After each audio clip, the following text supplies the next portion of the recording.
Hey, what's going on YouTube? This is Calvin, and I'm going to do a Sony a6000 review that is unconventional. One that you cannot find on YouTube anywhere, because I'm going to give you a little bit of information about the Sony a6000, things that you may have heard already, but I'm going to explain it to you in a different light on why you should have this camera. And when I say a different light, I'm going to talk to you about the advancement of technology and where it's going, and how this thing can actually help you make money in the future or cost you tens of thousands of dollars if you don't make the switch right now. So stay focused. I have some props here, and each one of these props are important to drive home the point that I'm trying to make with you today. So you know, hopefully it helps you out and you stay tuned.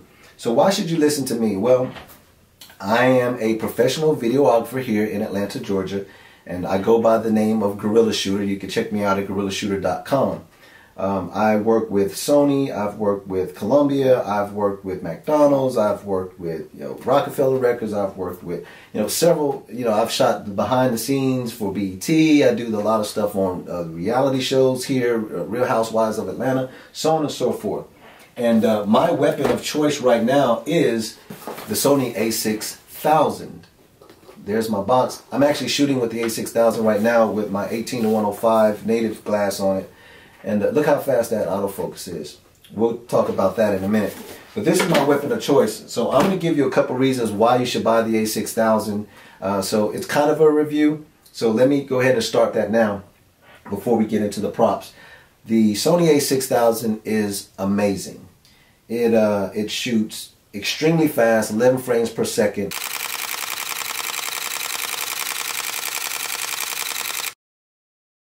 That's 1DC area of, you're talking $4,000, $5,000, $6,000 cameras that shoot between 12 and 14 frames per second. This does 11 frames per second for less than 800 bucks. The dynamic range is incredible. The low light capability of this camera is incredible. The color rendition that it spits out from the 24 megapixel sensor is incredible. 24 megapixel sensor in the color rendition is extremely nice. It's got focus peaking, so that you can really nail your manual. If you're in manual focus, you can really nail that focus 90+% of the time. It's got zebras inside of it to make sure your exposure is correct. It adapts to third-party lenses. I know I'm missing some things, but listen, you can find all that technical spec information somewhere else on the web. Let me explain to you how this a6000 is helping me make a ton of money and giving me a competitive advantage. So let me start here. I'm going to start with my Canon Eos Rebel X. Alright? So I bought this camera obviously over 10 years ago, it seems like. It may have been. And this is not a DSLR, this is an SLR. So you're talking 400 and 800 speed film here. And the beautiful thing about this is this taught me how to shoot. Obviously you can't do video on this, but this taught me how to shoot images. You had to understand your aperture, your ISO, you had to understand shutter speed, you had to understand composition, you had to understand your lighting. So I learned a lot with shooting with this particular camera.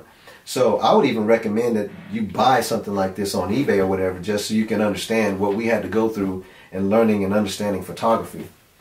All right? But that was when this came out, this was the best that technology had to offer at the time.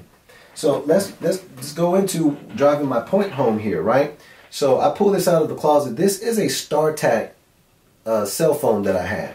All right, it's a Motorola, and this thing was awesome.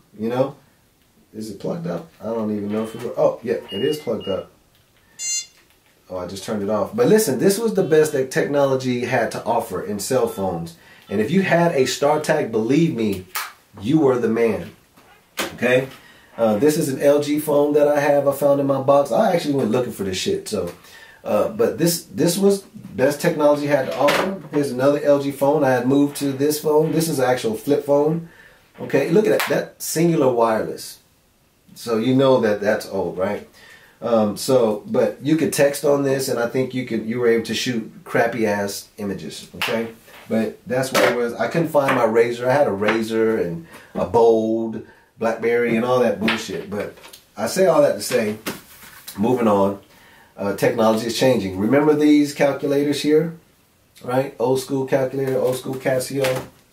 You may remember cassette tape. Some of you may not have seen a cassette tape, but the technology advanced, and then it moved. The cassette tapes got smaller. Can't fit that in there, can you? You know? All right. And if you ever watch something like ESPN 30 for 30 or something like that, reporters used to use this in front of, you know, like Magic Johnson and, you know, even Kobe Bryant, you know. But this is how they recorded the audio when they were interviewing them, right? Well, that changed. Okay. Here's something that's fun. This is a football game. All right. See that? Okay, and I you know, the ball just got kicked off to me, and now I have to run it. All right. I got tackled, but this was the best technology had to offer. I think this was like in the 80s or some shit, right? But this was awesome. Okay, that video gaming was this. All right. Let's move to this. This is a 1.44 megabyte floppy drive. That's right. I used to produce, well, I still produce music, and I used to use these in my Roger Lynn Edition MPC 3000 and my Korg Triton. All right, but this only holds 1.44 megabytes of data. You see it says samples there, so I have some drums on here. But the reason that this is important is because you can't fit this floppy disk inside of this camera, right? That technology didn't exist or nothing like that. But if I was to go here to my gig bag and I was to open up this little bitty ass pouch, I have several cards in here that allow me to shoot 4K video. I have a Sony a7S upstairs, so it allows me to shoot XAVCS at 50 megabits per second on these little bitty cards. I can actually fit thousands of images from my a6000 on one of these smart media cards. But I can't fit one image of the a6000 on this floppy drive. Why? Because it's a 24 megapixel sensor, which means that even in shooting in JPEG, the average size of those images is about 5 megabytes. You cannot fit it on this disk. Forget about shooting RAW and trying to put it on here. That's never going to work. So let's get to where I'm going with this. I've showed you all these props. What does it all mean? Well, what it means is this. Technology is changing, guys. Mirrorless cameras are the future. Period. You can argue with me all you want, but I'm in the industry, and I see where it is going. Right now, these cameras are shooting 4K.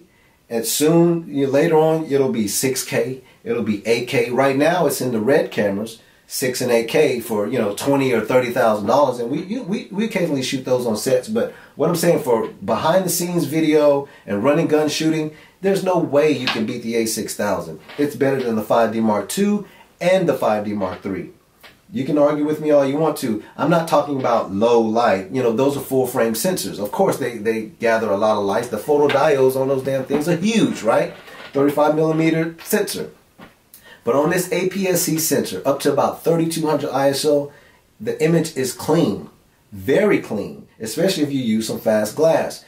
So the reason that's important is when the 5D Mark II came out, this was the best that technology had to offer. Canon had, you know, it was a benchmark for what we were able to do in shooting video on a DSLR camera. And you were able to change your lenses, so you were able to get that depth of field.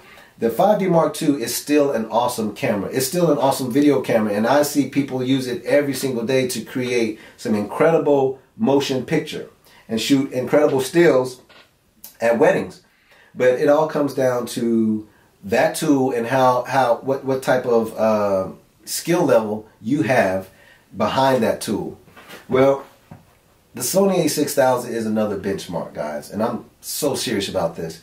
Mirrorless cameras are the future, and this camera right here is the benchmark of where photography and videography is going in that future. You cannot beat it. For less than $800, this camera is smoking most of the big boy cameras out there that cost, you know, over 2 G's just for the body. All right, so let's just talk about some things that I have in my gig bag that I have 3 gig bags, but I have this one packed up because I'm going to a shoot. So let's just talk about what I have in my gig bag and what I think you should actually have in your gig bag. Number one, oh, it's not in here. Oh, it's over here. Number one in my gig bag that's normally in this little bitty pouch here is another amazing piece of technology. This is my Sony RX100 Mark III. This has a 1-inch sensor in it, so it's incredible in low light. The image quality for video and stills is astonishing. Really, it is. And you ready for this? This shoots video at 1080p at 50 megabits per second with Sony's XAVCS codec. That's the same codec that my Sony a7S has upstairs, and that's like $2,500 for the body. But it's got a built-in viewfinder that's got the same OLED viewfinder as the a6000. It's got a flip-up screen, all right, and this damn thing fits in my pocket. That's right. And sometimes I'll put it on the cold shoe on my a6000 just to get more reference, video when I'm shooting. It's got a T-Star Zeiss lens on it, so the glass is super sharp, and it's f1.8 to f2.8 and a 24 to 70 millimeter equivalent lens on 35 millimeter equivalent. This thing is awesome. So this is in my bag. All right, so that's just talking about technology there. Sony is not playing damn games when it comes to technology. So that goes in my bag. All right, I have a native lens that I use on it, which is the 35 millimeter 1.8. I recommend that you get a nice prime and a native lens prime for your a6000. This one is it. Once again, it's about 50 millimeter equivalent when it's sitting on your a6000, and it's pretty damn sharp. Okay, so it doesn't matter if you're shooting video in autofocus mode. This works well, and you're talking about bokeh. This is it right here. Now, speaking of bokeh, I have a lens that I shoot when I want to shoot portraits. This is the 50 millimeter Nikon Nikkor lens, and I have an adapter, a FATCA adapter on it to go on my a6000, and it's manual, so I can open it up to 1.8, or I can close it down to f22, and this gives me about an equivalent of 75 millimeters portrait lens, and I actually shoot it manual because with focus peaking, and also what they have in there called focus magnifier, you can nail your focus on your subject and do it pretty quickly and fast, very quickly, and snap that shot off. And bokeh, oh my God, this is dreamy. All the bokeh balls that you get from slapping that on the camera. Okay, I have my trusty 17 to 50. This was my workhorse lens that I used on my 7D.